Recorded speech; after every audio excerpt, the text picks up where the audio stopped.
हाय, good morning. आम्ही आता निघालो घृष्णेश्वर 12वा ज्योतिर्लिंग दर्शन करायला.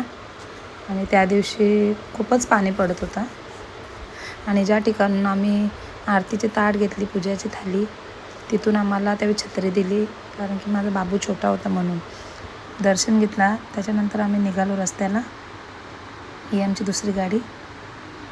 आणि तिथे थोडंसं पुढे आल्यावर आम्हाला ओम नमः शिवायचा शिवलिंग दिसला. तर आम्ही तिथे पण निघालो दर्शनाला. आणि एवढा मोठा शिवलिंग होता का, भरपूरच. बघायला पण एकदम भारी. आणि वातावरण तेव्हा पाणी थांबलेला, जवळ वातावरण होता. आणि बघा तुम्ही. आणि हा माझा हर्षमन घंटी वाजवायला बघत होता. आणि आम्ही आलो, दर्शन घेतला. आणि त्याच्यानंतर आम्ही त्या मोठ्या अशा शिवलिंगामध्ये गेलो. तिथे पूर्ण 12 ज्योतिर्लिंगांचं दर्शन एकदाच होत होतं.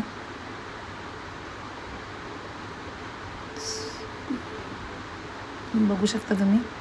नंतर आम्ही गाडीमध्ये डिझेल भरला. त्याच्यानंतर आम्ही निघालो शेगावला जाण्यासाठी, गजानन महाराजांचं दर्शन घेण्यासाठी. आणि रिटर्न आम्ही समृद्धी महामार्गाला लागलो. आणि ते आमचे भाऊ पुढे चाललेत.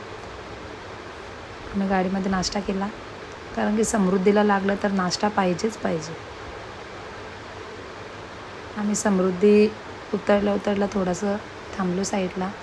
तिथे ताईचं भेल बनवलेली, काकडी वगैरे सर्व बरोबर आणलेला. मस्त आम्ही भेल खाल्ली आणि निघालो आम्ही. आणि बघा किती रस्त्याला एवढा भारी बनवलेला होता. त्याच्यानंतर आम्ही संध्याकाळी पोचलो शेगावला. तिथे आम्ही नाश्ता केला. ज्याला जे आवडतं ते मागवलं. मी चायनीज मागवलं आणि यावी दाल खिचडी. सर्वांनी अलग अलग काय मागवलेलं नाश्त्यासाठी. आणि आम्ही निघालो.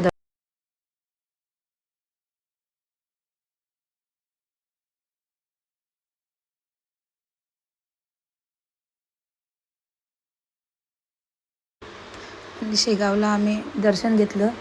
त्या दिवसाला पालखी निघणार होती तिथून. तर एवढं भारी वातावरण होतं का, एकदमच मस्त.